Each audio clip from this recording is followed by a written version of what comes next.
ಓಂ ಶಾಂತಿ. ಈಗ ನಾನು 98ನೇ ಇಸ್ವಿ ಅಕ್ಟೋಬರ್ 21ನೇ ತಾರೀಕು ಯಾರದ್ದೋ ಒಂದು ಬಲವಂತಕ್ಕೆ ಸೇವಾ ಕೇಂದ್ರಕ್ಕೆ ನಾನು ಕಾಲಿಟ್ಟಿದ್ದು. ಅಲ್ಲಿ ಭಾರತಿ ಅಕ್ಕ ಅಂಥೇಳಿ ಹಿರಿಯ ಅಕ್ಕವರು, ಈ ಲಕ್ಷ್ಮೀ ಬೇಹನ್ಜಿ, ಅಂಬಿಕಾ ಬೇಹನ್ಜಿಯವರ ಸಹವರ್ತಿಗಳು, ಅವರ ಒಂದು ಪಾಲನೆಯಲ್ಲಿ ಭಾಗ್ಯಕ್ಕ ಅಂಥೇಳಿ ಅವರು ನನಗೆ ಕೋರ್ಸನ್ನು ಕೊಟ್ಟರು. ನಾನು ಈ ಜ್ಞಾನ ಮಾರ್ಗಕ್ಕೆ ಬರೋದಕ್ಕೆ ಎಲ್ಲರೂ ಅಂದರೆ ಬಹುತೇಕ ನಾನು ಎಲ್ಲರೂ ಅಂತ ಹೇಳಲ್ಲ, ಆಧ್ಯಾತ್ಮಿಕ ಚಿಂತನೆ ಅಥವಾ ನಾನು ಏನೋ ಒಂದು ಬೇಕು ಅಂತ ಕೊರಗು ಅಥವಾ ಕಷ್ಟ ದುಃಖ ಅಥವಾ ಏನೋ ಒಂದು ವಯಸ್ಸಾಯಿತು ಇನ್ನೇನು ದಾರಿ ಇಲ್ಲ ಅಂಥೇಳಿ ಆಧ್ಯಾತ್ಮಿಕದ ದಾರಿಗೆ ಬರ್ತಾರೆ. ಆದರೆ ನಾನು ಈ ಒಂದು ಬಾಬಾವರ ಮಗುವಾಗಿ ಈ ಆಧ್ಯಾತ್ಮಿಕ ಜೀವನಕ್ಕೆ ಬರಬೇಕಾದ್ರೆ ಮೂಲ ಪ್ರೇರಣೆ ಏನಂತಂದರೆ ನನ್ನಲ್ಲಿ ಏನೋ ಒಂದು ಆಂತರಿಕವಾದ ಒಂದು ಕೊರಗು. ಏಕೆಂದರೆ ಎಲ್ಲವೂ ಇದೆ ಆದರೆ ಏನೂ ಇಲ್ಲ, ಎಲ್ಲವೂ ಇದೆ. ಏಕೆಂದರೆ ನನಗೆ ಸರ್ಕಾರಿ ಹುದ್ದೆ ಇತ್ತು, ಅಧಿಕಾರವೂ ಇತ್ತು, ಕುಟುಂಬ ಇತ್ತು, ಮಗಳಿದ್ಲು, ನನ್ನ ಸಹೋದರ ಸಾಫ್ಟ್ವೇರ್ ಇಂಜಿನಿಯರು, ಪರಿವಾರ ಎಲ್ಲ ದೊಡ್ಡ ಪರಿವಾರ. ಆದಾಗ್ಯೂ ಸಹ ಒಂದು ಆಂತರ್ಯ ಏನಿತ್ತು ಅಂದರೆ ಈ ಮಾನವ ಜನ್ಮ ಅಂತಿಮ ಜನ್ಮ, ಇದು ಈ ಜನ್ಮದಲ್ಲಿ ಏನಾದರೂ ಒಂದು ಪಡ್ಕೋಬೇಕು ನಾನು ಅಂತನ್ನೋದೊಂದು ಆ ತುಡಿತಾ ಇತ್ತಲ್ಲ, ನನ್ನನ್ನು ಆಧ್ಯಾತ್ಮಿಕ ಕಡೆ ಸೆಳೀತಾ ಇತ್ತು. ಹಾಗಾಗಿ ಆ ಒಂದು ವಯಸ್ಸಿನಲ್ಲಿ ನಾನು ಬಾಬಾವ್ರ ಮನೆಗೆ ಎಂಟ್ರಾದೆ. ಜ್ಞಾನ ಸಿಕ್ಕಿತು. ತಕ್ಷಣ ಅರ್ಥ ಆಗೋಯ್ತು, ಹೌದು ಸತ್ಯ ಅಂತನ್ನೋದು ಅರ್ಥ ಆಗೋಯ್ತು. ನನಗಿದ್ದಿದ್ದು ಒಂದೇ ಪ್ರಶ್ನೆ, ಇದು ಬಹುತೇಕ ಇದು ಈಗ ಜ್ಞಾನಕ್ಕೆ ಬರೋರದ್ದು ಇದು ಪ್ರಶ್ನೆ ಆಗ್ತದೆ. ನಾವು ಜ್ಞಾನಕ್ಕೆ ಬರೋಕ್ಕೆ ಮುಂಚೆಯಿಂದನೂ ಸ್ವಲ್ಪ ಈಗ ಆಧ್ಯಾತ್ಮಿಕ ಭಕ್ತಿ ಮಾರ್ಗ ಅಂತೂ ನಮ್ಮ ಮನೆ ಸಂಪ್ರದಾಯ, ತಂದೆ ತಾಯಿಯವರೆಲ್ಲ ಭಕ್ತಿ ಮಾರ್ಗದಲ್ಲಿ ಇದ್ದಿದ್ದರಿಂದ ಪರಮಾತ್ಮ ಯಾರು ಅನ್ನೋದ್ರ ಬಗ್ಗೆ ಹುಡುಕಾಟ ಇತ್ತು. ಶಿವನ ಪೂಜೆ ಮಾಡ್ತಿದ್ವಿ ಅಥವಾ ಅವ್ರನ್ನ ದೇವತೆಗಳ ಪೂಜೆ ಮಾಡ್ತಿದ್ವಿ. ಆಧ್ಯಾತ್ಮಿಕದ ಒಂದು ಏನೋ ಒಂದು ಅರ್ಥದಲ್ಲಿ ಪರಮಾತ್ಮಂದು ಯಥಾರ್ಥ ಅಲ್ಲದೆ ಇದ್ದರೂ ಪರಮಾತ್ಮನ ಅಲ್ಪ ಸ್ವಲ್ಪ ಪರಿಚಯ ಇತ್ತು. ಆತ್ಮದ ಬಗ್ಗೆನೂ ಪರಿಚಯ ಇತ್ತು. ಏಕೆಂದರೆ ಆತ್ಮ ಯಥಾರ್ಥವಾಗಿ ಪರಿಚಯ, ಭಗವಂತ ಹೇಳೋ ರೀತಿಯಲ್ಲಿ ಆತ್ಮ ಭೃಕುಟಿನಲ್ಲಿದೆ. ಮತ್ತು ಆತ್ಮದ ಸಮಾನಗಳು, ನಾನೇ ಬಾಪ್ ಸಮಾನ ಅಂದರೆ ಆ ಭಗವಂತನ ಸಮಾನ ಆತ್ಮ, ಆತ್ಮದ ಶ್ರೇಷ್ಠತೆ ಏನೂ ಗೊತ್ತಿರದೇ ಇದ್ದರೂ ಕೂಡ ಆತ್ಮ ಅನ್ನೋ ಒಂದು ಚಿಂತನೆ ಇತ್ತು. ಈ ಜಗತ್ತಲ್ಲಿ ಈಗಲೂ ಇದೆ. ಈಗ ವಿವೇಕಾನಂದರಾಗ್ಬೋದು, ಬಸವಣ್ಣವರಾಗ್ಬೋದು, ಅವರೆಲ್ಲ ಆತ್ಮದ ಬಗ್ಗೆ ಒಂದು ಜ್ಞಾನ ಇಟ್ಕೊಂಡೇ ಇವತ್ತು ಅವರು ಈ ಜಗತ್ತಿಗೆ ಒಂದು ಸಂದೇಶವನ್ನು ಸಾರಿ ಇವತ್ತು ಅವ್ರನ್ನ ಒಂದು ಪರಂಪರೆ ನಡೀತಾ ಇದೆ. ಆದರೆ ಭಾಳ ವಿಶೇಷವಾದ ಒಂದು ಜ್ಞಾನ ಏನಂತಂದರೆ 3ನೇ ದಿನದ ಕೋರ್ಸ್ ಇದೆಯಲ್ಲ, ಡ್ರಾಮಾ ಕೋರ್ಸ್ ಇದೆಯಲ್ಲ, ಅದು ಭಾಳ ವಿಶೇಷವಾದ್ದು. ಆ ಕೋರ್ಸನ್ನು ತಗೊಳ್ಬೇಕಾದ್ರೆ ಎಲ್ಲರಿಗೂ ಬರೋ ರೀತಿಯಲ್ಲಿ ನನಗೆ ಭಾಳ ಪ್ರಶ್ನೆ ಬಂತು. ಏನಂತಂದರೆ ಮತ್ತೆ ಈ ಸೃಷ್ಟಿ ರಿಪೀಟ್ ಆಗ್ತದೆ, 5000 ವರ್ಷಕ್ಕೆ ಮತ್ತೆ ನಾನು ಇಲ್ಲೇ ಇರ್ತೀನಿ, ಹೀಗೆ ಬರ್ತೀನಿ ಅಂತ ಅನ್ನೋದನ್ನು ಒಪ್ಪಕ್ಕೆ ಸಾಧ್ಯ ಇರಲಿಲ್ಲ ನನಗೆ. ಯಾಕೆಂದರೆ ನಾವು ಅಂದ್ಕೊಂಡಿದ್ದೇನೆಂದರೆ ಮನುಷ್ಯನ ಅಂತಿಮ ಗುರಿ ಮೋಕ್ಷ, ಮುಕ್ತಿಗೆ ಹೊರಟೋಗ್ತೀವಿ, ಮತ್ತೆ ಇಲ್ಲೇ ಬರಬೇಕಾ, ಮತ್ತು ಇದೇ ಜಗತ್ತಾ, ಈ ಕೆಟ್ಟ ಜಗತ್ತಿಗೆ ಮತ್ತೆ ಬರಬೇಕಾ ಅನ್ನೋದೊಂದು ಬಂದಾಗ ಹಲವಾರು ಪ್ರಶ್ನೆಗಳನ್ನು ಮಾಡಿದಾಗ ಅದಕ್ಕೆ ಸಮರ್ಪಕವಾದ ಉತ್ತರವನ್ನು ಬಾಬಾರವರು ಅಕ್ಕೋರ ಮುಖಾಂತರ ಕೊಡಿಸಿದ್ರು ಅನಿಸುತ್ತೆ. ನನಗೆ ಒಂದು ನಿಶ್ಚಯ ಬಂತು, ಹೌದು ಸತ್ಯ ಅಂತ ಅರಿವು ಬಂದ ತಕ್ಷಣವೇ ಏಕ್ದಮ್ ನಾನು ಬಲಿಹಾರಿ ಅಂತ ಹೇಳ್ತಾರಲ್ಲ, ಹಾಗೆ ಬಲಿಹಾರಿ ಆಗಿದ್ದು. ಏಕೆಂದರೆ ಮತ್ತೆ ಅಲ್ಲಿವರೆಗೂ ಮಾಡಿದ್ದಂಥ ಭಕ್ತಿಯನ್ನೆಲ್ಲ ಒಂದೇ ಸರಿ ಅದನ್ನು ಕಟ್ಟಿಟ್ಟು, ನೀನು ಒಬ್ಬನೇ, ಏಕ ಬಲ್ ಏಕ ಭರವಸ ಏಕ ಬಾಬಾ ದೂಸರಾ ನ ಕೋಯಿ, ಈ ಒಂದು ಪುರುಷಾರ್ಥವನ್ನು ಮಾಡಲಿಕ್ಕೆ ಹೊರಟೆ. ಆದರೆ ನನ್ನ ಮುಂದೆ ಕಠಿಣವಾದ ಒಂದು ಸಂದರ್ಭಗಳಿತ್ತು. ಯಾಕೆಂದರೆ ಸರ್ವೀಸ್ ಇತ್ತು. ನಾನು ಬಾಬನ್ ಮಿಲನಕ್ಕೆ ಹೋದೆ. ಅದು ತಕ್ಷಣವೇ ನೆಕ್ಸ್ಟ್ ಇಯರ್ಗೆ ಬಾಬನ್ ಮಿಲನಕ್ಕೆ ಹೋದೆ 2000 ಇಸ್ವಿನಲ್ಲಿ. ಹೋದಾಗ ನನಗೆ ಅರ್ಥ ಆಯಿತು, ಜನ್ಮಗಳಿಂದ ಪೂಜೆ ಮಾಡಿ ಎಷ್ಟೋ ದೇವಸ್ಥಾನಗಳನ್ನ ಕಟ್ಟಿಸಿ ಭಗವಂತನ ಹುಡುಕಿ ನಾನು ಮಾಡಿರೋ ಭಕ್ತಿಯ ಫಲ ಇವತ್ತು ನನಗೆ ಭಗವಂತ ಸಿಕ್ಕಿದ್ದಾರೆ. ಆದರೆ ನನಗೆ ಇಲ್ಲಿ ಬಂಧನ ಇದೆ, ಸರ್ವೀಸ್ ಇದೆ, ಜೊತೆಗೆ ಕುಟುಂಬ ಇದೆ. ಆದರೆ ಬಾಬಾ ಹೇಳ್ತಾರೆ ಈ ಎರಡನ್ನೂ ನಿಭಾಯಿಸಬೇಕು ಅಂತೇಳಿ. 35ನೇ ವರ್ಷದಲ್ಲಿ ಜ್ಞಾನಕ್ಕೆ ಬಂದೆ. ನನ್ನ ಕೈನಲ್ಲಿ ಇನ್ನೂ 25 ವರ್ಷ ಸರ್ವೀಸ್ ಇತ್ತು. ಆಗ ಮಧುಬನದಲ್ಲಿ ನಾನು ಈ ಬಂಧನದಲ್ಲೇ ಇದ್ದುಕೊಂಡೇ ಪುರುಷಾರ್ಥ ಮಾಡಬೇಕು ಅನ್ನೋದನ್ನು ತೀರ್ಮಾನಕ್ಕೆ ತಗೊಂಡು ನನ್ನ ಇಡೀ ಸೇವೆಯಲ್ಲಿ 25 ವರ್ಷ ಸೇವೆಯನ್ನು ನಾನು ಬಾಬನ ಜ್ಞಾನನೂ ಬಿಡ್ದೇನೆ, ಗೃಹಸ್ಥನೂ ಬಿಡ್ದೇನೆ, ಸರ್ಕಾರದ ನಿಯಮಗಳನ್ನು ಅಳವಡಿಸ್ಕೊಂಡು ನಾನು ಸೇವೆಯನ್ನು ಮಾಡಿಕೊಂಡು ಮುಗಿಸ್ಕೊಂಡು ಬಂದೆ. ನಾನು ಈ ರಾಜ್ಯ ಸರ್ಕಾರದ ಒಂದು ಇಲಾಖೆಯಲ್ಲಿ, ಸಹಕಾರ ಇಲಾಖೆಯಲ್ಲಿ ಸಹಕಾರ ಸಂಘಗಳ ಸಹಾಯಕ ಅಂದರೆ assistant registrar of cooperative societies ಆಗಿ ನಾನು ಹಾಸನ ಜಿಲ್ಲೆಗೆ ಬಂದೆ. ನಂತರ ಇಲ್ಲಿಂದ ಡೆಪ್ಯೂಟಿ ರಿಜಿಸ್ಟ್ರಾರ್ ಆಗಿ ನಾನು ಈ ಜಿಲ್ಲೆಯಲ್ಲಿ ಕೆಲಸ ಮಾಡಿದೆ. ಈ HDCC ಬ್ಯಾಂಕಲ್ಲಿ ಮ್ಯಾನೇಜಿಂಗ್ ಡೈರೆಕ್ಟರ್ಗೆ ಕೂಡ ಕೆಲಸ ಮಾಡಿದ್ದೀನಿ. ಮತ್ತು ಈ ಜಿಲ್ಲೆಯಲ್ಲಿ ಇದ್ದುಕೊಂಡು ನಾನು ಜನ್ಮ ತೆಗೆದುಕೊಂಡಂಥ ಚಿಕ್ಕಮಗಳೂರು ಜಿಲ್ಲೆಯ ಬಾಂಧವ್ಯ ಹೇಗಿತ್ತು ಅಂದರೆ, ಸರ್ಕಾರದ ಒಂದು ಆದೇಶದ ಪ್ರಕಾರ ಆ ಜಿಲ್ಲೆಗೂ ಕೂಡ ನನ್ನ ಡೆಪ್ಯುಟೇಷನ್ ಹಾಕಿಸ್ಕೊಂಡ್ರು. ಇಲ್ಲೂ ಹುದ್ದೆಯಲ್ಲಿ ಇದ್ದುಕೊಂಡು ಚಿಕ್ಕಮಗಳೂರು ಜಿಲ್ಲೆಯಲ್ಲಿ ನಾನು ಡೆಪ್ಯೂಟಿ ರಿಜಿಸ್ಟ್ರಾರ್ ಆಗಿ, ಜೊತೆಗೆ ಅಲ್ಲಿ ಚಿಕ್ಕಮಗಳೂರು DCC ಬ್ಯಾಂಕಿನ ಮ್ಯಾನೇಜಿಂಗ್ ಡೈರೆಕ್ಟರ್ ಆಗಿ, ಮತ್ತು ಅಂತಾರಾಷ್ಟ್ರೀಯ ಸಂಸ್ಥೆಯಾದಂಥ ಕೋಮಾರ್ಕ್ ಅಂತೇಳಿ ಒಂದು ಸಂಸ್ಥೆಯಲ್ಲಿ ಕೂಡ ಮ್ಯಾನೇಜಿಂಗ್ ಡೈರೆಕ್ಟರ್ ಆಗಿ ಹಲವಾರು ಹುದ್ದೆಗಳನ್ನು ಒಂದೇ ಸರಿ ನಿಭಾಯಿಸ್ಕೊಳ್ಳೋವಂಥ ಸಂದರ್ಭದಲ್ಲಿ ಮಾಡ್ಕೊಂಡು ಬಂದು ನನ್ನ ಹುದ್ದೆಯನ್ನು ಮುಗಿಸಿ 25 ವರ್ಷದ ಸೇವೆಯನ್ನು 2022ಕ್ಕೆ ಮುಗಿಸಿ ನಾನು ರಿಟೈರ್ಡ್ ಆಗಿ 3 ವರ್ಷ ಆಗಿದೆ. ನನಗೆ ನನ್ನ ಅನುಭವ ಹೇಳೋದಾದರೆ, ನನ್ನ ಅನುಭವ ಸೇವೆಯಲ್ಲಿ ಇರೋವಂಥವ್ರಿಗೆ ಇದು ಪ್ರೇರಕ ಆಗ್ಬೋದು ಅನಿಸುತ್ತೆ. ಯಾಕೆಂದರೆ ಬಹುಶಃ ಇಲ್ಲಿ ಸರ್ವಿಸಲ್ಲಿ ಇರೋರು ಯಾರು ಇದ್ದೀರಾ ಅಣ್ಣವರೇ? ಸರ್ವಿಸಲ್ಲಿರೋ ಅಣ್ಣವರಿದ್ದಾರೆ. ಮತ್ತು ಕೆಲವರೆಲ್ಲ ನನ್ನ ಅನುಭವ, ಈಗ ಯಾವ ಫೀಲ್ಡಲ್ಲಿ ಇರ್ತಾರೆ ಅವರ ಅನುಭವ ಆಗ್ತದೆ. ನನ್ನ ಅನುಭವ ಏನಂತಂದರೆ, ಸೇವೆಯಲ್ಲಿ ಇದ್ಕೊಂಡು ಯಾವ ರೀತಿ ಬಾಬನ್ನ ಬ್ಯಾಲೆನ್ಸ್ ಮಾಡಬೇಕಾಗಿ ಬಂತು ಅನ್ನೋದನ್ನು ನಾನು ಹೇಳ್ಬೋದು. ನಾನು ಪ್ರತಿನಿತ್ಯ ಕ್ಲಾಸ್ ಕೇಳೋಕ್ಕೆ ಅವಕಾಶಗಳಾಗ್ತಿರಲಿಲ್ಲ.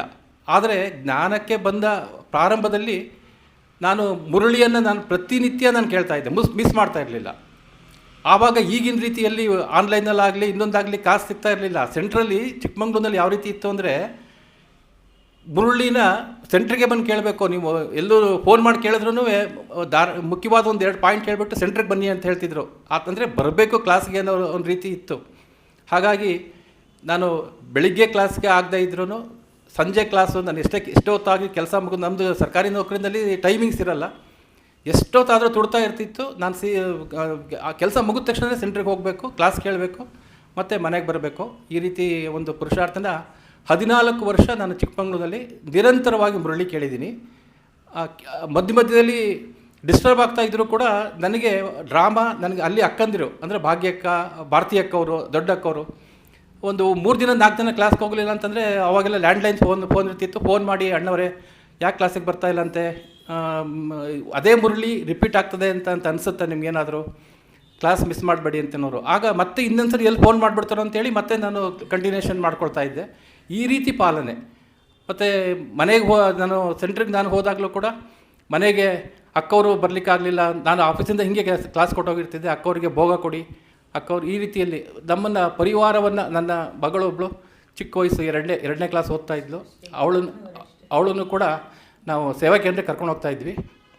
ಸೊ 3 ಜನಕ್ಕೆ ತುಂಬ ಪಾಲನೆ ಕೊಟ್ಟಿದ್ದರಿಂದ ಆ ಪಾಲನೆಯ ಶಕ್ತಿ ನಮ್ಮನ್ನು ಬೆಳೆಸ್ತು.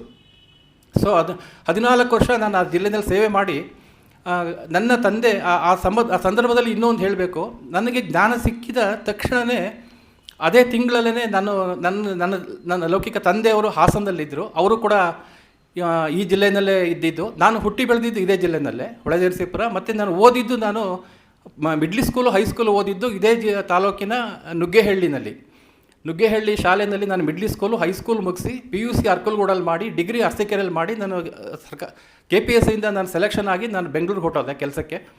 ಸೊ ನನ್ನ ಸೇವೆ ಎಲ್ಲ ಮಾಡಿದ್ದು ಈ ಜಿಲ್ಲೆಯಲ್ಲೇ. ನಮ್ಮ ತಂದೆಯವರು ಆಧ್ಯಾತ್ಮಿಕ ಮಾರ್ಗದಲ್ಲಿದ್ದರು. ನಾನು ನಮ್ಮ ತಂದೆಯವರು ಭಕ್ತಿ ನೋಡಿದ್ನಲ್ಲ, ಧರ್ಮಸ್ಥಳ ಮಂಜುನಾಥನಿಂದ ಹಿಡಿದು ಸುಬ್ರಹ್ಮಣ್ಯ ಎಲ್ಲ ರೀತಿ ಅವರು ಪೂಜೆಗಳು ಮಾಡ್ತಾ ಇದ್ದಿದ್ದನ್ನು ನೋಡಿದ್ರಿಂದ ಇದನ್ನು ನಾನು ಮೊದಲು ನಮ್ಮ ತಂದೆ ತಾಯಿ ಕೊಡಬೇಕು ಅಂತೇಳಿ ಹಾಸನಕ್ಕೆ ನಾನು ಬಂದು, ಈ ರೀತಿ ಇದೆ ಬ್ರಹ್ಮಕುಮಾರಿ ಸಂಸ್ಥೆ, ನನಗೆ ಹೋಗಿದ್ದೀನಿ, ಚೆನ್ನಾಗಿದೆ ಅಂತೆಲ್ಲ ಹೇಳಿದಾಗ ಅವರು ಒಂದು ಸರಿ ಬಂದಾಗ ಅವರು ಆಯಿತು ಅಂದರು, 2ನೇ ಸರಿ ಬಂದಾಗ ನೋಡೋಣ ಅಂದರು, 3ನೇ ಸರಿ ಬಂದಾಗ ಆಯ್ತು ಇನ್ನು ನಾನು ಹೋಗಲೇಬೇಕು ಅನ್ನೋ ಪರಿಸ್ಥಿತಿ ಬಂದುಬಿಡ್ತು. ಯಾಕೆಂದರೆ ಇನ್ನು ಮತ್ತೆ 4ನೇ ಸರಿ ಬಂದರೆ ಇವನು ಬೈತಾನೆ ಅನ್ನೋ ರೀತಿಯಲ್ಲಿ ಅವ್ರಿಗೆ ಆಯಿತು.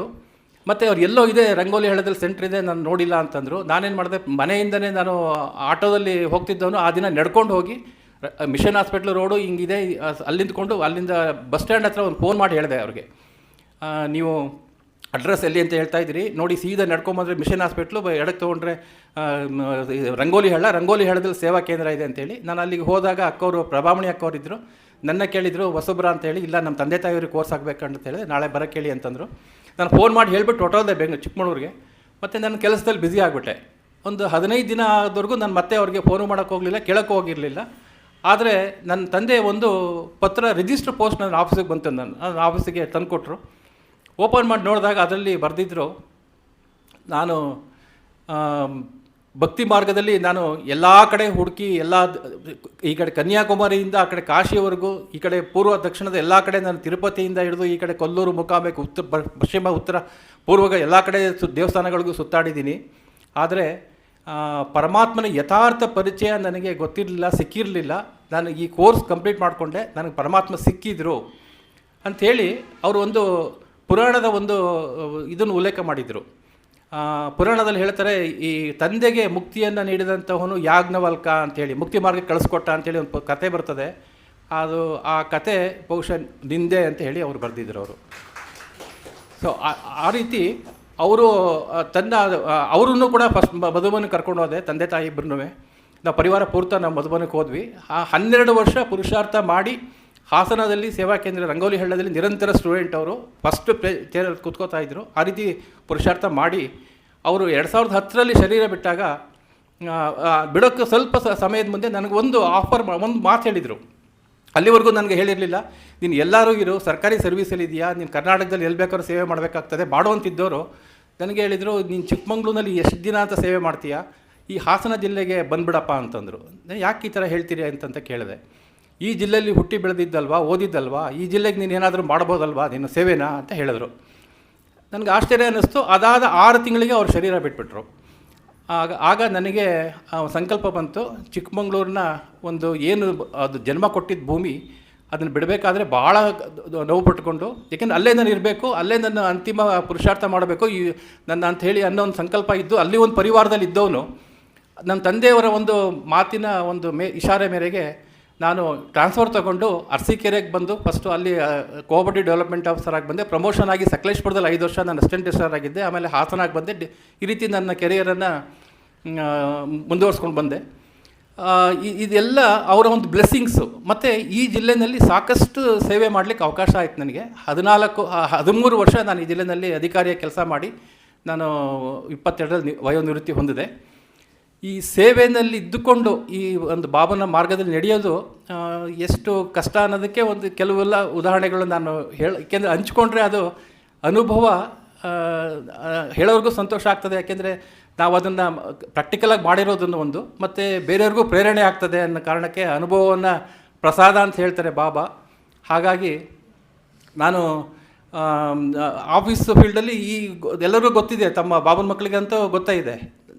ಈ ಬ್ರಹ್ಮಕುಮಾರೀಸ್ಗೆ ಹೋಗ್ತಾರೆ ಅಂದರೆ ಸಾಕು, ಅಲ್ಲಿ ಒಂದು ಏನೋ ಒಂದು ರೀತಿ ನೆಗೆಟಿವ್ ವೈಬ್ರೇಷನ್ಸು. ನಮ್ಮನ್ನು ಈ ಒಬ್ಬ ಅಧಿಕಾರಿಯಾಗಿ ನಾನು ಕೆಲಸ ಮಾಡಬೇಕಾದ್ರೆ ನನಗೆ ಆಫೀಸರ್ಸ್ಗಳೆಲ್ಲ ಬಿಡಪ್ಪ ಅವ್ರನ್ನ, ಏಕೆಂದರೆ ನಮ್ಮಲ್ಲಿ ಅಲ್ಲಿ ಪದ್ಧತಿಗಳೇ ಬೇರೆ. ಒಬ್ಬ ಆಫೀಸರ್ ಅಂದರೆ ಪ್ರೋಟೋಕಾಲ್ ಇರ್ತದೆ, ಬೇರೆ ಜಿಲ್ಲೆಗಳಿಗೆ ಹೋಗ್ಬೇಕಾಗ್ತಿರುತ್ತೆ, ಊಟ ತಿಂಡಿದೆಲ್ಲ ಇರ್ತದೆ. ಇದೆಲ್ಲ ಇದ್ದರೂ ಕೂಡ ನನ್ನ ನಿಯಮಗಳನ್ನು ಬಿಡದೆ ನಾನು ಹೊರಟಾಗ ಅವರು ನಮ್ಮನ್ನು ಒಂದು ಐಸೋಲೇಟ್ ಮಾಡ್ತಾರೆ. ಸೊ ಅದೆಲ್ಲವನ್ನು ಫೇಸ್ ಮಾಡಿದರೂ ಕೂಡ ನಾನಾಗೇನೆ ಮತ್ತು ಅವ್ರಿಗೆ ಪರಮಾತ್ಮನ ಸಂದೇಶ ಕೊಡುವಂಥ ಸೇವೆನೇ ಮಾಡ್ಕೊಂಡು ಬಂದೆ. ನನಗೆ ಅದು ಈಗಲೂ ಅಕ್ಕವರು ಹೇಳ್ತಾಯಿದ್ರು, 35 ವರ್ಷದ ನನ್ನ ಸೇವೆಯಲ್ಲಿ ಹೆಚ್ಚು ಕಡಿಮೆ 30 ವರ್ಷ ನಿಮಗೆ ಡಬ್ಬಿ ಕಟ್ಟಿ ಸಾಕಾಗಿದೆ ಅಂತ. ಯಾಕೆಂದರೆ ನಾನು ಎಲ್ಲಿಗೆ ಹೋದರೂ ನನ್ನ ಬಾಕ್ಸು, ನಾನು ಚಿಕ್ಕಮಂಗ್ಳೂರಿಗೆ ಹೋದರೂ ಕೂಡ ಇಲ್ಲಿಂದ ನಾನು ಬಾಕ್ಸ್ ತೊಗೊಂಡು ಹೊರಟೋಗ್ತಿದ್ದೆ. ಎಲ್ಲಿ ಯಾವ ಜಿಲ್ಲೆಯಲ್ಲಿ ಯಾವ ಮೂಲೆಗೆ ಹೋದ್ರು, ಬೆಂಗಳೂರಿಗೆ ಹೋದರೂ ಬಾಕ್ಸ್ ತೊಗೊಂಡು ಹೋಗ್ತಿದ್ದೆ, ಮೈಸೂರಿಗೆ ಹೋದರೂ ಬಾಕ್ಸ್ ತೊಗೊಂಡು ಹೋಗ್ತಿದ್ದೆ. ಯಾಕೆಂದ್ರೆ ನಮಗೆ ಪ್ರತಿ ತಿಂಗಳು ಒಂದು ಮೈಸೂರಲ್ಲಿ ಡಿವಿಷನ್ ಮೀಟಿಂಗ್ ಇರ್ತಿತ್ತು, 2-3 ತಿಂಗಳು ಒಂದ್ಸರಿ ಬೆಂಗಳೂರಲ್ಲಿ ಮೀಟಿಂಗ್ ಇರ್ತಿತ್ತು. ನಾನು ಎಷ್ಟೊತ್ತಾದರೂ ಬೆಳಗ್ಗೆ ನಾನು ಜೀಪಲ್ಲಿ ಹೊಟ್ಟರೆ ನಾನು ರಾತ್ರಿ ಎಷ್ಟೊತ್ತಾದರೂ ವಾಪಸ್ ಬಂದುಬಿಡ್ತಾಯಿದ್ದೆ. ಆಫೀಸ್ಗಳಲ್ಲಿ ಹೆಂಗೆ ಅಂದರೆ ಆಫೀಸರ್ಸ್ ಎಲ್ಲ ಸೇರಿದಾಗ ಮೀಟಿಂಗ್ ಮುಗಿದ್ಮೇಲೆ ಅವ್ರು ಯಾರು ಸೀದಾ ಮನೆಗೆ ಹೋಗಲ್ಲ. ಅವತ್ತು ನೈಟ್ ಎಲ್ಲ ಒಂದು ಕಡೆ ಆಲ್ಟ್ ಮಾಡಿ ಏನೋ ಒಂದು ಇದು ಮಾಡಿ ಗೆಟ್ ಟುಗೆದರ್ ಮಾಡಿಕೊಂಡು ಎಲ್ಲ ಎಂಜಾಯ್ ಮಾಡಿಕೊಂಡು ರಾತ್ರಿ ಆಲ್ಟಾಗಿ ಬೆಳಗ್ಗೆ ಎದ್ದು ಬರ್ತಾರೆ. ಅವರು ನನ್ನನ್ನು ತುಂಬ ಅಥಾರಿಟಿವಾಗಿ ಕೆಲವು ಅಧಿಕಾರಿಗಳು ಹೇಳೋರು, ಇಲ್ಲ ರೀ ನೀವು ಎಲ್ಲ ಹಿಂಗೆ ಹೊಟ್ಟೋಗ್ಬಿಟ್ರೆ ಹೆಂಗೆ, ನಾವೇನೋ ಡಿಸ್ಕಷನ್ಸ್ ಇರ್ತದೆ, ಎಲ್ಲ ನೈಟ್ ಸೇರ್ಕೊಂಡು ಬನ್ನಿರಿ ಅಲ್ಲಿ ಅಂತ ಹೇಳ್ಬಿಡೋರು. ನಾನು ಯಾವುದೇ ಕಾರಣಕ್ಕೂ ಸೇರ್ತಿರ್ಲಿಲ್ಲ. ಬೈಸ್ಕೊಳ್ಳೋಣ ಪರವಾಗಿಲ್ಲ ಅಂದ್ಬಿಟ್ಟು ಅವ್ರ ಹಿಂದ್ಗಡೆನೇ ಜೀಪ್ ಇಂಥ ಕಡೆ ಹೋಗೋಣ ಬನ್ನಿ. ಅಲ್ಲಿಂದ ಕೆಲವು ಸರಿ ಬಂಡೀಪುರ, ನಾಗರಹೊಳೆ ಆ ಕಡೆ ಎಲ್ಲ ಮೀಟಿಂಗ್ ಅಲ್ಲಿ ಕಂಡಕ್ಟ್ ಮಾಡಿಬಿಡೋರು.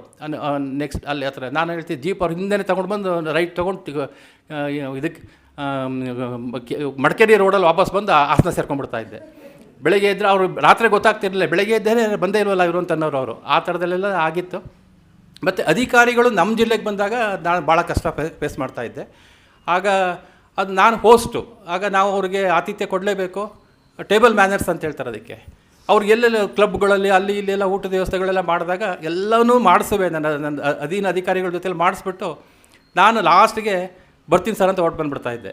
ಅದನ್ನು ಕೂಡ ಕೆಲವರು ದೊಡ್ಡ IAS ಆಫೀಸರ್ಸ್ಗಳು ಅಬ್ಜೆಕ್ಷನ್ಸ್ ಮಾಡ್ತಾರೆ, ನೀವು ಇಲ್ಲದೇ ಇದ್ದರೆ ಕೇಳ್ತಾರೆ ಅಂದ್ಬಿಟ್ಟು ನಾನು ಇರ್ತಾಯಿದ್ರು ಕೂಡ ಅದೇ ಟೇಬಲಲ್ಲೇ ಕೂತ್ಕೊಂಡು ಒಂದು ಫ್ರೂಟ್ ಜ್ಯೂಸ್ನ ನಾನು ಕುಡ್ಕೊಂಡು ಅವ್ರ ಕಂಪ್ನಿ ಕೊಟ್ಕೊಂಡು ವಾಪಸ್ ಬಂದು ಮನೆಗೆ 12 ಗಂಟೆ 1 ಗಂಟೆ ರಾತ್ರಿ ಊಟ ಮಾಡಿದ್ದೀನಿ ನಾನು. ಸೊ ಈ ರೀತಿ ಎಲ್ಲ ಸೇವೆಯಲ್ಲಿ ಇದ್ದಾಗ ಮಾಡಿದ್ದೀವಿ. ಜೊತೆಗೆ ನಾನು ಬಾಕ್ಸ್ ತೊಗೊಂಡೋಗ್ತಿದ್ದಾಗಲೂ ಕೆಲವು ಸರ್ತಿ ಅಧಿಕಾರಿಗಳು ಹೇಳೋರು ಅವ್ರದ್ದೇ ಟೇಬಲಲ್ಲಿ ನನ್ನ ಬಾಕ್ಸ್ ಓಪನ್ ಮಾಡ್ಕೊಂಡು ಕೂತ್ಕೊಳ್ಳುವೆ. ರೀ ಏನು ರೀ ಇದೇ ಅನ್ನ ಅಲ್ವೇನ್ರಿ ಇಲ್ಲಿರೋದು ಅಂತ ಕೇಳೋರು. ಹೌದು ಸರ್, ಇದು ಅನ್ನ, ಆದರೆ ಇದು ಪ್ರಸಾದ ಅಂತ ಹೇಳ್ತಾ ಇದ್ದೆ ಅವ್ರಿಗೆ. ಸೊ ಹೀಗೆ ಮತ್ತು ತಟ್ಟೆ ತೊಗೊಂಡ್ರಿ ಹೋಗಲಿ, ಇದರಲ್ಲಿ ಬಾಕ್ಸಲ್ಲಿ ತಿಂತಾ ಇದ್ದೀರಲ್ಲ, ಇದನ್ನು ತಟ್ಟೆಗೆ ಹಾಕ್ಕೊಳ್ಳಿ ಅಂತ ಹೇಳಿದ್ರು ಇಲ್ಲ ತಟ್ಟೆನಲ್ಲಿ ಎಲ್ಲ ನಾನ್ ವೆಜ್ ಊಟ ಮಾಡಿರ್ತೀರ ಸರ್, ಅದಕ್ಕೂ ಹಾಕೊಳ್ಳಲ್ಲ ಅಂತಿದ್ದೆ. ಸೊ ಇದು ಏನಾಗ್ತಿತ್ತು ಅಂದರೆ ಕೆಲವು ಸರಿ ಸರ್ವೀಸ್ ಆಗ್ತಿತ್ತು, ಡಿಸರ್ವೀಸ್ ಆಗ್ತಿತ್ತು, ನನಗೆ ಅರ್ಥ ಆಗ್ತಿರಲಿಲ್ಲ. ಹಾಗಂತ ನಾನು ನಿಯಮಗಳು ಬಿಡೋಕ್ಕೆ ನಾನು ರೆಡಿ ಇರಲಿಲ್ಲ. ಕೆಲವು ಸರಿ ಅಂತಿದ್ದು ಹೌದೇನ್ರಿ ಇಲ್ಲಿ ಹೋದ್ಮೇಲೆ ಹಿಂಗೆ ಮಾಡ್ಬೇಕೇನ್ರಿ ಅನ್ನೋದು ಬಂದುಬಿಡ್ತಿತ್ತು. ಆದರೆ ನನಗೆ ಆಂತರ್ಯದಲ್ಲಿ ಸಿಗ್ತಿದ್ದನ್ನು ನಾನು ಅದನ್ನು ಬ್ಯಾಲೆನ್ಸ್ ಮಾಡ್ಕೊಂಡು ಹೋಗ್ತಾ ಇದ್ದೆ. ಇದೆಲ್ಲನೂ ಮಾಡಿಕೊಂಡು ಸರ್ವಿಸ್ ಅಂತೂ ಭಾಳ ಇದಾಗಿ ಮುಗಿಸ್ಕೊಂಡೆ. ಯಾಕೆಂದರೆ ಈ ಜಿಲ್ಲೆಯಲ್ಲಿ ಕೆಲಸ ಮಾಡೋದಷ್ಟು ಸುಲಭ ಅಲ್ಲ, ತಮಗೆ ಗೊತ್ತಿದೆ. ಬಟ್ ನಾನು ಅದು ಭಾಳ ಯುಕ್ತಿಗಳನ್ನ ಮಾಡ್ತಾಯಿದ್ದೆ. ಏನಂದರೆ ನನ್ನ ಸಮಸ್ಯೆಗಳನ್ನು ಪರಿಹಾರ ಮಾಡಲಿಕ್ಕೆ ನನಗೆ ಅಮೃತ ವೇಳೆ ನನಗೆ ಭಾಳ ಶಕ್ತಿ ಕೊಡ್ತಾ ಇತ್ತು. ನಾನು ಅಮೃತ ವೇಳೆ ಬಾಬನ ಮುಂದೆ ಇಡ್ತಾ ಇದ್ದೆ. ಬಾಬಾ ಇವತ್ತು ಅವ್ರೇನೋ ಒಂದು ಹೇಳಿರೋರು ಕೆಲಸ, ಅದಕ್ಕೆ ವಿರುದ್ಧವಾಗಿ ಇನ್ನೊಂದು ಹೇಳಿರೋರು, ಗೌರ್ಮೆಂಟ್ ಬೇರೆ. ಸೊ ಇಂಥದ್ದೆಲ್ಲ ಫೇಸ್ ಮಾಡಿದ್ದೀನಿ. ನನಗೆ ಈ ಜ್ಞಾನ ಯೋಗದ ಅಭ್ಯಾಸ ಏನಂತಂದರೆ ನಾನು ಎಲ್ಲಿ ಹೋದ್ರೂ ನಾನು ಇಂಟ್ರವರ್ಟು. ನನಗೆ ಎಷ್ಟೋ ಸರಿ ಮೀಟಿಂಗ್ಗಳಲ್ಲಿ, ಅದು ನನ್ನ ಹೈಯರ್ ಆಫೀಸರ್ಸ್ ಮೀಟಿಂಗ್ಗಳಲ್ಲಿ ನಾನು ಅಲ್ಲಿ ಈ ಸಮಾಜನ ಈ ಜಗತ್ತನ್ನು ಉದ್ಧಾರ ಮಾಡ್ತೀನಿ, ಹಾಗೆ ಮಾಡಬೇಕು, ಈ ಪ್ರೋಗ್ರಾಮು ರೈತರಿಗೆ ಅದು ಮಾಡಬೇಕು ಇದು ಮಾಡಬೇಕು ಅಂತಿದ್ದಾಗ ನನಗೆ ಗೊತ್ತಿತ್ತು ಇದು ಏನೂ ಮಾಡೋಕ್ಕಾಗಲ್ಲ ಇವರು ಅಂತ ಗೊತ್ತಿದ್ದರು. ನಾನು ಇಂಟ್ರಾವರ್ಟ್ ಆಗಿಬಿಡ್ತಿದ್ದೆ. ಅವರೆಲ್ಲ ಹೀಗೆ ಮಾಡ ಹಾಗೆ ಮಾಡ ಅಂತಿದ್ದಾಗ ನಾನು ಅಲ್ಲೋಟೋಗ್ತಿದ್ದೆ. ಆಗ ನನಗೆ ಆಫೀಸರ್ಸ್ ಹೇಳೋರು ಸುಮಾರು ಜನ ಹೇಳಿದ್ದಾರೆ, ಏನು ರೀ ನೀವು ಇಲ್ಲಿದ್ದೀರಾ, ಅದು ಯಾವುದೋ ಬೇರೆ ಲೋಕದಲ್ಲಿದ್ದಂಗೆ ಇದ್ದೀರಲ್ಲ ಅಂತೇಳಿ. ನಾನು ಇಲ್ಲಿ ಇರ್ತಾನೆ ಇರಲಿಲ್ಲ. ಬಟ್ ಆದ್ರೂ ಅದನ್ನು ರಿಯಾಕ್ಟ್ ಮಾಡಿಕೊಂಡು ಮತ್ತು ಎಲ್ಲದರಲ್ಲೂ ಸಕ್ಸಸ್ಫುಲ್ ಆಗ್ತಿದ್ದೆ. ಮತ್ತು ಪ್ರಗತಿನಲ್ಲಿ ಫಸ್ಟ್ ಇರ್ತಿದ್ದೆ. ಹಾಗಾಗಿ ಯಾವುದೇ ಮೀಟಿಂಗ್ಗಳಲ್ಲೂ ನಾನು ಯಾರೂ ಪ್ರಶ್ನೆ ಮಾಡ್ತಾ ಇರಲಿಲ್ಲ, ಕೆಲಸನೂ ಮಾಡ್ತಾಯಿದ್ದೆ. ಇದಕ್ಕೆ ಇನ್ನೊಂದು ಎಕ್ಸಾಂಪಲ್ ಅಂದರೆ ನಾನು ಇತ್ತೀಚೆಗೆ ಮೊಬೈಲೆಲ್ಲ ಬಂದಮೇಲೆ ಈ ಟ್ರಾಫಿಕ್ ಕಂಟ್ರೋಲ್ ಇದೆಯಲ್ಲ, ಅದು ನಾನು ಭಾಳ ಯೂಸ್ ಆಯಿತು. ನಾನು ಎಲ್ಲಿದ್ದರೂ ನಾನು ಟ್ರಾಫಿಕ್ ಕಂಟ್ರೋಲ್ನ ನಾನು ಈಗಲೂ ಅಷ್ಟೇ ಆವಾಗಲೂ ಅಷ್ಟೇ ಟ್ರಾಫಿಕ್ ಯೂಸ್ ಮಾಡ್ತಾಯಿದ್ದೆ. ನನ್ನ ಆ ಟೈಮಲ್ಲಿ ಕೆಲಸ ಮಾಡೋ ಸಮಯದಲ್ಲಿ ಆಫೀಸಲ್ಲಿ ನನ್ನ ಕಂಟ್ರೋಲಲ್ಲಿರುವಂಥ ಮೀಟಿಂಗ್ಗಳಾಗ್ಬೋದು, ಇನ್ನೊಂದು ಆಗ್ಬೋದು, ನಾನು ಯಾವತ್ತೂ ಟ್ರಾಫಿಕ್ ಕಂಟ್ರೋಲ್ ಆಫ್ ಮಾಡೋ ಇದೇ ಇಲ್ಲ. ನನ್ನ ಆಫೀಸ್ ಸ್ಟಾಫ್ಗೆಲ್ಲ ಗೊತ್ತಾಗ್ಬಿಟ್ಟಿತ್ತು. ಆ ಟ್ರಾಫಿಕ್ ಕಂಟ್ರೋಲ್ ಬಂತು ಅಂದರೆ ನಾನು ಪೆನ್ ಇಟ್ಟಿಂಗ್ ಕೂರ್ತಾಯಿದ್ದೆ. ಆಗ ಅವರು 2 ನಿಮಿಷ 3 ನಿಮಿಷ ಅವ್ರು ಸುಮ್ಮನೆ ಇದ್ಬಿಡೋರು. ಅವರು ಕೂಡ ಈ ರೀತಿ ಇರ್ತಿತ್ತು. ಒಂದು ಎಕ್ಸಾಂಪಲ್ಲು, ತುಂಬ ದೊಡ್ಡ ಇಶ್ಯೂ, ಮಲ್ನಾಡ್ ಇಂಜಿನಿಯರಿಂಗ್ ಕಾಲೇಜ್ ಇಶ್ಯೂನಲ್ಲಿ ದೊಡ್ಡ ಗಲಾಟೆ. 2 ಕಡೆಯಿಂದ ಅಡ್ವೊಕೇಟ್ಸ್ ಬಂದಿದ್ದಾರೆ. ನಾನು ಕೇಸ್ ಹಿಯರ್ ಮಾಡ್ತಾಯಿದ್ದೀನಿ. 12 ಗಂಟೆ ಆಗೋಗ್ಬಿಡ್ತು. Traffic on ಆಗೋಗ್ಬಿಡ್ತು. ಈ ಕಡೆ ಅಡ್ವೊಕೇಟ್ಸ್ ಆರ್ಗ್ಯುಮೆಂಟ್ ಮಾಡ್ತಾಯಿದ್ದಾರೆ, ಆ ಮೀಡಿಯಾದವ್ರು ಇದ್ದಾರೆ, ಎಲ್ಲ ರೆಕಾರ್ಡ್ ಮಾಡ್ಕೋತಾ ಇದ್ದಾರೆ, ಪತ್ರಿಕೆಯವರೆಲ್ಲ ಕೂತಿಯಾರಲ್ಲಿ. ಆಗ ನಾನು ಟ್ರಾಫಿಕ್ ಬಂದ ತಕ್ಷಣವೇ ಅವ್ರು ಹೇಳ್ತಿದ್ದೀನಿ ಬಿಟ್ಟು ಪೆನ್ನಿಟ್ಟು ಸುಮ್ಮನೆ ಕೂತ್ಕೊಂಡ್ಬಿಟ್ಟೆ. ಅಡ್ವೊಕೇಟ್ಸ್ ಮಾತಾಡ್ತಾನೆ ಇದ್ದಾರೆ. ಆಮೇಲೆ ಗೊತ್ತಾಯ್ತು ಅವ್ರಿಗೆ ಇನ್ನೇನು ಸುಮ್ಮನೆ ಆಗ್ಬಿಟ್ಟಿದ್ದಾರೆ ಅಂತ. ಅವರು ಸುಮ್ಮನೆ ಆಗಿಬಿಟ್ರು. ಆಮೇಲೆ ಎಲ್ಲ ಮುಗಿದ್ಮೇಲೆ ಮತ್ತೆ ಪೆನ್ ಇಟ್ಕೊಂಡೆ ಶುರು ಮಾಡಿದೆ. ಆಗ ಮೀಡಿಯಾದ ಪತ್ರಿಕೆಯನ್ನೊಬ್ಬ ಅಬ್ಜೆಕ್ಟ್ ಮಾಡ್ದ, ಸರ್ ಕೇಸ್ ನಡೆಸಬೇಕಾದ್ರೆ ಏನು ಸರ್ ಇದು ನೀವು ಈ ಥರ ಅಂತ. ಅದಕ್ಕೆ ನಾನು ಹೇಳಿದೆ, ಇದು ಮೆಡಿಟೇಷನ್ ಸಾಂಗಪ್ಪ, ನಾನು 3 ಮಿನಿಟ್ಸ್ ಡಿಟ್ಯಾಚ್ ಆಗ್ತೀನಿ ಅಂತ. ಬ್ರಹ್ಮಕುಮಾರಿಸ್ತ ಸರ್ ಅಂತ. ಹೌದು, ಬ್ರಹ್ಮಕುಮಾರಿಸ್ ಅಂದರೆ ನಿಮ್ಮದು ಫುಲ್ ಬ್ರೈನು ವಾಶ್ಔಟ್ ಆಗಿಬಿಟ್ಟಿದೆ ಸರ್ ಅಂತ ಪತ್ರಿಕೆಯನ್ನು ಹೇಳಿದ್ದಿದ್ದು. ಹೌದಪ್ಪ, ನನ್ನ ಬ್ರೈನು ಕೆಟ್ಟೋಗಿತ್ತು, ಭಗವಂತ ಬಂದು ಫುಲ್ ವಾಶ್ ಮಾಡಿದ್ದಾನೆ ಅಂದೆ. ಇದು ರೆಕಾರ್ಡ್ ಆಗಿತ್ತು ಅವ್ನ ಮೊಬೈಲಲ್ಲಿ, ಇದರಲ್ಲಿ ವಿಡಿಯೋದಲ್ಲಿ. ಹಾಗೆ ಸೊ ಈ ಥರದ ಸಂದರ್ಭಗಳು ಭಾಳಷ್ಟು ನಾನು ಇಂಥವೆಲ್ಲ ಫೇಸ್ ಮಾಡಿಕೊಂಡು ಅಧಿಕಾರದಿಂದ ಹೊರಗೆ ಬಂದೆ. ಇಷ್ಟೇ ನನ್ನ ಪುರುಷಾರ್ಥ ಅಲ್ಲ. ಯಾಕೆಂದರೆ ಎಲ್ಲರೂ ರಿಟೈರ್ಡ್ ಆಗ್ಬೇಕಾದ್ರೆ ಇನ್ನೂ 1 ವರ್ಷ ಸರ್ವಿಸ್ ಇದ್ರೆ ಸಾಕು, ಇನ್ನೂ ಒಂದು ನನಗೆ ಆ್ಯಕ್ಚುಲಿ ಒಂದು ಆಫರು ಬಂತು ಚಿಕ್ಕಮಗಳೂರು DCC ಬ್ಯಾಂಕಲ್ಲಿ. ಅಲ್ಲಿ ಬೋರ್ಡ್ ಅಲ್ಲ, ಹಾಗಾಗಿ ಅವರು ನನಗೆ 2 ಇಯರ್ಸ್ ನಿಮ್ಮನ್ನು ಕಾಂಟ್ರಾಕ್ಟ್ ಬೇಸಲ್ಲಿ ತೊಗೊಳ್ತೀವಿ, MD ಆಗಿ ತೊಗೊಳ್ತೀವಿ ಅಂತೇಳಿ. ಅಲ್ಲಿ 2 ಕೆಲಸ ಇತ್ತು, ಒಂದು ರಿಕ್ರೂಟ್ಮೆಂಟು, ಒಂದು ಬಿಲ್ಡಿಂಗ್ ಕಟ್ತಾಯಿದ್ರು. ಸೊ ನಿಮಗೆಲ್ಲ ಅನುಭವ ಇದೆ, ನೀವೆಲ್ಲ ಫೌಂಡೇಶನ್ ಹಾಕಿದ್ದೀರಿ, ಬಟ್ ನೀವು ಪೂರ್ತಿ ಮಾಡಬೇಕು ಅಂತೇಳಿ. ಸೊ ನಿಮ್ಮನ್ನು ಆಫ್ಟರ್ ರಿಟೈರ್ಮೆಂಟ್ ತೊಗೊಂಬರ್ತೀವಿ. ಗೌರ್ಮೆಂಟ್ BJP ಯಡಿಯೂರಪ್ಪ ಗೌರ್ಮೆಂಟ್ ಇದರಿಂದ ನಿಮ್ಮ ಗೌರ್ಮೆಂಟಿಂದ ಹಾಕ್ಸ್ಕೊಂಬರ್ತೀವಿ.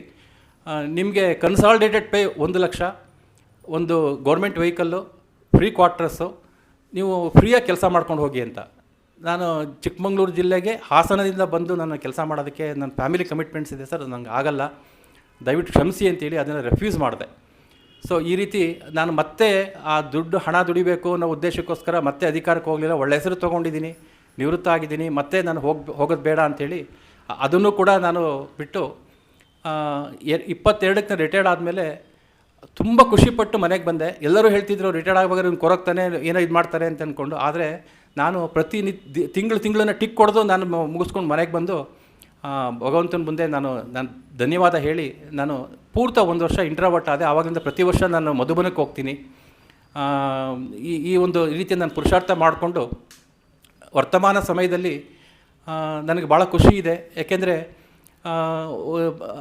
ಸೇವೆ ಎಲ್ಲ ಮುಗಿದ ನಂತರದಲ್ಲಿ ಬ್ರಹ್ಮಬಾಬಾ ಅವ್ರಿಗೂ ಬಾಬಾ ಪ್ರವೇಶ ಆಗಿದ್ದು 60ನೇ ವರ್ಷಕ್ಕೆ, ನಾನು ರಿಟೈರ್ಡ್ ಆಗಿ ಮನೆಗೆ ಬಂದಿದ್ದು 60ನೇ ವರ್ಷಕ್ಕೆ.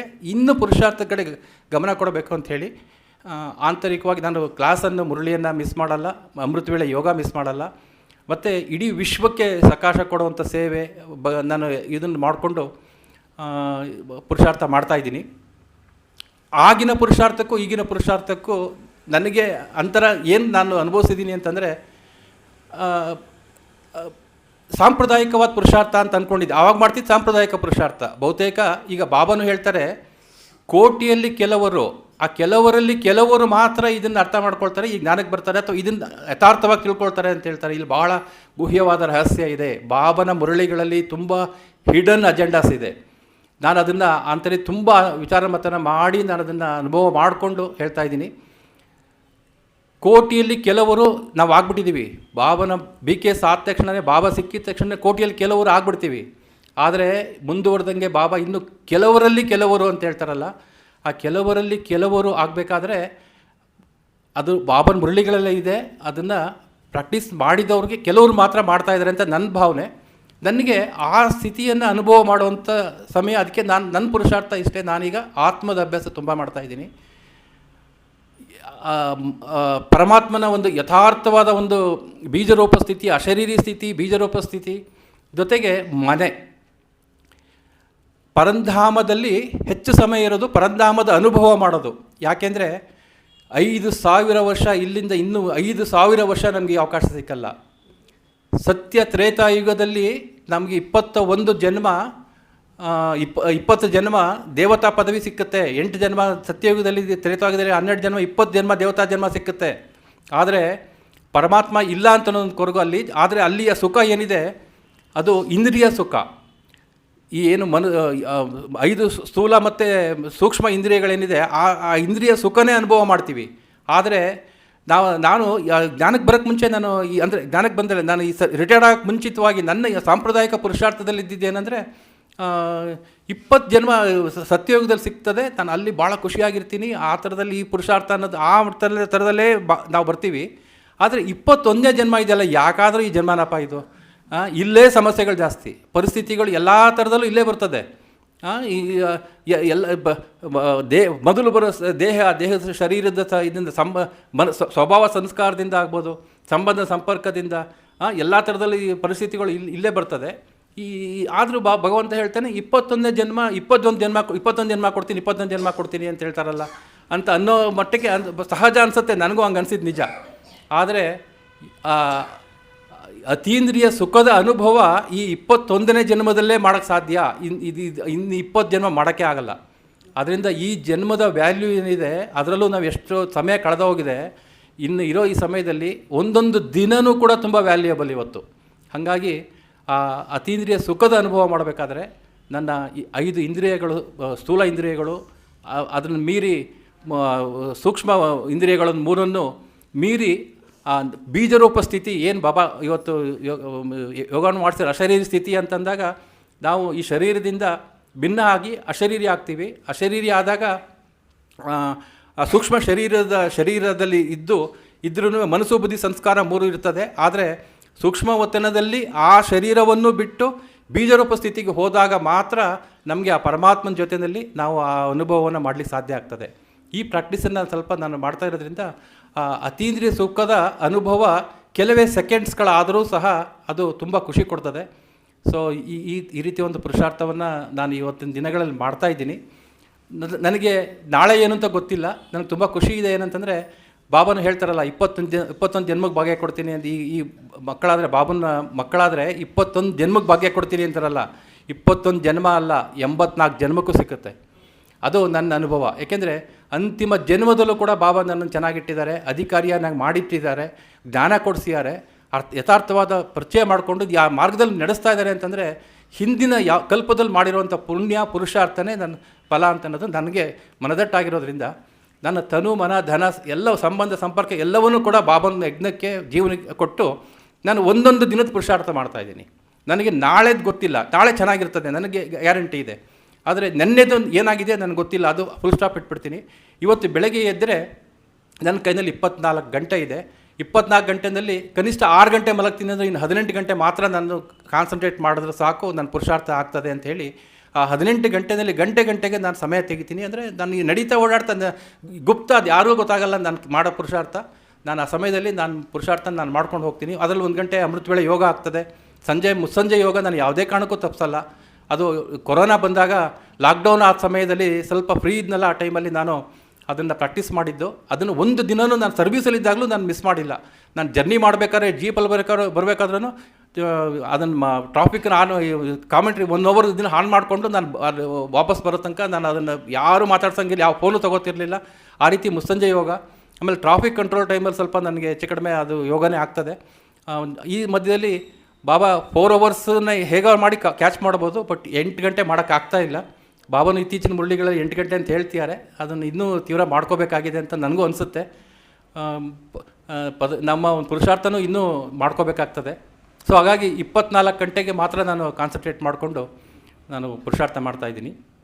ಬಾಬನ ಮಕ್ಕಳಿಗೆ ಈಗ ಒಂದು ಸುಭಾಷಿತ ನೋಡಿದೆ, ಈ ರೀತಿ ಗುರಿ ಇರಲಿ ನಿಮ್ಮದು, ನಿಮ್ಮ ಗುರಿ ನೋಡಿ ಬೇರೆಯವ್ರು ನಗಬೇಕು ಅಂತ. ಅಂದರೆ ಅರ್ಥ ಇದು, ನಮ್ಮ ಗುರಿ ನಾವು ಇಟ್ಕೊಂಡಿರೋ ಗುರಿನ ಕೇಳಿದ್ರೆ ಬೇರೆಯವ್ರು ನಗ್ತಾರೆ, ಏನಪ್ಪ ಇವನು ನೋಡಿದ್ರೆ ಲಕ್ಷ್ಮೀನಾರಾಯಣ ಆಯ್ತಾನೆ ಇವನು ಅಂತ ಅಂದ್ಬಿಟ್ಟು ಅಂತೇಳಿ. ನಮ್ಮ ಗುರಿ ಆ ಥರ ಗುರಿ ಇದೆ. ಸಣ್ಣ ಪುಟ್ಟ ಗುರಿ ಇಟ್ಕೊಂಡಿಲ್ಲ ನಾವು. ಸಣ್ಣ ಪುಟ್ಟ ಗುರಿ ಇಟ್ಕೋಬೇಡಿ ಅನ್ನೋದಕ್ಕೆ ಇದನ್ನು ಸುಭಾಷಿತನ ನೋಡಿದ್ದು. ಈ ರೀತಿ ಇರಲಿ ನಿಮ್ಮ ಗುರಿ ನೋಡಿ ಬೇರೆಯವ್ರು ನಗಬೇಕು ಅಂತೇಳಿ. ಇವತ್ತು ನಮಗೆ ಇಲ್ಲೆಲ್ಲ ನಾವು ಸುರಕ್ಷಿತವಾಗಿ ಬಾಬನ ಮನೆಯಲ್ಲಿ ಕೂತಿದ್ದೀವಿ, ಪರಮಾತ್ಮನ ಮಕ್ಕಳು ನಾವಿವತ್ತು ಎಷ್ಟು ನಿರ್ಭಯತೆಯಿಂದ ನಿಶ್ಚಿಂತವಾಗಿ ಚಕ್ರವರ್ತಿಗಳು ಕೂತಿದ್ದೀವಿ. ಆದರೆ ಇಡೀ ಜಗತ್ತಲ್ಲಿ ಇವತ್ತು ಏನೆಲ್ಲ ಪರಿಸ್ಥಿತಿ ಇದೆ, ಹೇಗೆಲ್ಲ ನಡೀತಾ ಇದೆ, ಎಲ್ಲರೂ ಅತಂತ್ರರಾಗಿದ್ದಾರೆ, ಹೆದರ್ಬಿಟ್ಟಿದ್ದಾರೆ, ಭಯಭೀತರಾಗಿಬಿಟ್ಟಿದ್ದಾರೆ.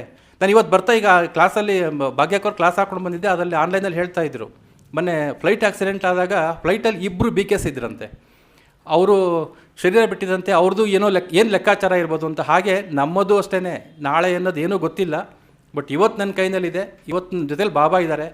ಮತ್ತು ಇದು ಎಲ್ಲ ನೋಡಿದಾಗ ನನಗನ್ಸೋದು, ಭಗವಂತ ನಾನು ಸೇಫ್ಟಿ ಶೆಲ್ಟ್ರಿಗೆ ಬಂದುಬಿಟ್ಟಿದ್ದೀನಿ. ನನ್ನ ಪರಿವಾರದವ್ರನ್ನೂ ಸಾಧ್ಯವಾದಷ್ಟು ನಾನು ಜ್ಞಾನ ಮಾರ್ಗ ಕೊಟ್ಟಿದ್ದೀನಿ, ಯಥಾಶಕ್ತಿ ನಡೀತಾ ಇದ್ದಾರೆ, ಅವ್ರಿಗೂ ಜ್ಞಾನ ಕೊಡಿಸಿದ್ದೀನಿ. ಆದರೆ ನನ್ನದೇ ಸಹೋದರರು ಈ ಜಗತ್ತಿನಲ್ಲಿ ಎಷ್ಟು ಜನ ಇದ್ದಾರೆ, ಇವ್ರುಗಳ್ನ ಯಾವ ರೀತಿ ರಕ್ಷಣೆ, ಆ ರಕ್ಷಣೆ ಮಾಡೋ ಜವಾಬ್ದಾರಿನೇ ನಮ್ಮದು ಇವತ್ತು. ಅದು ಭಗವಂತ ಬಾಬಾ ಹೇಳ್ತಾರೆ, ನಾವು ಆ್ಯಕ್ಚುಲಿ ಬಾಬನ್ನ ನಾವು ಏನು ಹೇಳಕ್ಕೆ ಬಂದಿದ್ದಾರೆ ಬಾಬಾ ಯಥಾರ್ಥವಾಗಿ ಅದನ್ನು ಕರೆಕ್ಟಾಗಿ ನಾವು ಇನ್ನೂ ಅರ್ಥ ಮಾಡ್ಕೊಂಡಿಲ್ಲ ಅಂತ ಅನಿಸುತ್ತೆ ನನಗೆ. ಯಾಕೆಂದರೆ ಬಾಬಾ ಹೇಳಕ್ಕೆ ಬಂದಿರೋದು, ಬಾಬಾ ಕೊಡೋಕ್ಕೆ ಬಂದಿರೋದು ನಮಗೆ ಅವಿನಾಶಿಯಾದಂಥ ಪದವಿ ಪ್ರಾಪ್ತಿ, ಅದನ್ನು ನಮ್ಮನ್ನು ಕರ್ಕೊಂಡೋಗಿ ಕೊಡೋಕ್ಕೆ ಬಂದಿದ್ದಾರೆ. ಮತ್ತು ನಮ್ಮ ಮುಖಾಂತರ ಅವರ 900 ಕೋಟಿ ಏನು ಮಕ್ಕಳಿದ್ದಾರೆ ಅವ್ರನ್ನ ರಕ್ಷಣೆ ಮಾಡೋ ಜವಾಬ್ದಾರಿ ನಮ್ದು ಇವತ್ತಿದೆ. ನಾವು ಸೋಲ್ಜರ್ಸ್ ಇವತ್ತು. ನಮಗೆ ಎಲ್ಲ ರೀತಿ ಎಲ್ಲ ಸೇವಾ ಕೇಂದ್ರಗಳು, ಬ್ರಹ್ಮ ಭೋಜನ, ಮಮ್ಮ ಭೋಜನ ಎಲ್ಲ ಕೊಡಿಸಿ ನಮ್ಗೆ ಇವತ್ತೆಲ್ಲ ತುಂಬ ಚೆನ್ನಾಗಿ ನಮ್ಮ ಸೇವೆ ಪಾಲನೆ ಮಾಡ್ತಾಯಿದ್ದಾರೆ. ಅಷ್ಟೇ ಅಲ್ಲ, ಬಾಬಾ ಭಾಳ ಜಾದಗಾರರು, ಮತ್ತೆ ಕೆಲಸ ತಗೋತಾರೆ ನಮ್ಮ ಹತ್ರ. ಅವರು ನಮ್ಮನ್ನು ರೆಡಿ ಮಾಡ್ತಿರೋದು, ಈಗ ಸೈನಿಕರಿಗೆ ಸರ್ಕಾರ ಎಲ್ಲ ಥರ ಫೆಸಿಲಿಟೀಸ್ ಕೊಡ್ತದೆ, ಸಂಬಳನೂ ಕೊಡ್ತದೆ, ಬಟ್ಟೆ ಕೊಡ್ತದೆ, ಏನು ಬೇಕಾದ್ರೂ ಕೊಡ್ತಾರೆ, ಸತ್ರೆ ಏನು ಬೇಕಾದ್ರೂ ಅವ್ರು ಗೌರವ ಕೊಡ್ತಾರೆ. ಆದರೆ ಅವರು ಪ್ರಾಣ ತ್ಯಾಗ ಮಾಡೋಕ್ಕೆ ರೆಡಿ ಆಗಬೇಕು. ಹಾಗೆ ಇದು ಬಾಬಾ ಹೇಳ್ತಾರೆ ಆತ್ಮಿಕ ಸೋಲ್ಜರ್ಸ್ ಅಂತೇಳಿ. ಇವತ್ತು ನಾವು ಬಚಾವಾಗ್ಬಿಟ್ಟಿದ್ದೀವಿ ಅಂತ ಅಂದ್ಕೊಂಡು ನಮ್ಮ ಪಾಡಿಗೆ ನಾವು ಇರೋದಲ್ಲ. ನನ್ನದೇ ಸಹೋದರರು ಉಸುಕಿನ ಅರಮನೆಯಲ್ಲಿ ಮಲ್ಕೊಂಡಿದ್ದಾರೆ, ಅವ್ರನ್ನ ಬಚಾವ್ ಮಾಡಬೇಕಾದ್ರೆ ನಾವು ಬಲ ಭೀಮರಾಗಬೇಕಾಗ್ತದೆ. ಅವ್ರನ್ನ ಬಚಾವ್ ಮಾಡೋ ಜವಾಬ್ದಾರಿ ನಮಗಿದೆ. ಇದು ನೆನಪಿಸ್ಕೊಂಡಾಗ ನಿದ್ದೆ ಬರಲ್ಲ. ಏಕೆಂದರೆ ಆತ್ಮಗಳ ಪ್ರತಿ ಶುಭ ಭಾವನೆ ವೈಬ್ರೇಷನನ್ನು ಪ್ರತಿನಿತ್ಯ ಅಮೃತ ವೇಳೆ, ಸಂಜೆ ಮುಸ್ಸಂಜೆಯಲ್ಲಿ ನಾವು ಕೊಡಬೇಕಾಗ್ತದೆ. ಸೊ ಈ ಒಂದು ಸೇವೆಯೂ ಕೂಡ ನಾವು ಮಾಡಬೇಕಾಗ್ತದೆ ಅಂತ ಹೇಳ್ತಾ, ಸೊ ನನಗೆ ತುಂಬ ಸಂತೋಷ ಆಗ್ತಾಯಿದೆ ಈ ಒಂದು ಸೇವಾ ಕೇಂದ್ರಕ್ಕೆ ನನ್ನನ್ನು ತುಂಬ ಆತ್ಮೀಯತೆಯಿಂದ, ಪ್ರೀತಿಯಿಂದ ನಿಮಂತ್ರಣ ಕೊಟ್ಟಂತಹ ಸಂಜನಕ್ಕ, ಮೋಹನಕ್ಕವ್ರಿಗೆ, ಮತ್ತು ಎಲ್ಲ ದೇವತಾತ್ಮ ಸಹೋದರ ಸಹೋದರಿಯರಿಗೆ, ಬಾಬ್ ದಾದಾರವರಿಗೆ, ಮತ್ತು ಡ್ರಾಮಾಕ್ಕೆ, ಹೃದಯಪೂರ್ವಕವಾದ ಧನ್ಯವಾದಗಳನ್ನ ನಮನಗಳನ್ನ ಸಲ್ಲಿಸ್ತಾ ನನ್ನ ಕಿರು ಅನುಭವಗಳ ಒಂದು ಮಾತುಗಳನ್ನ ಮುಕ್ತಾಯ ಮಾಡ್ತೀನಿ. ಓಂ ಶಾಂತಿ.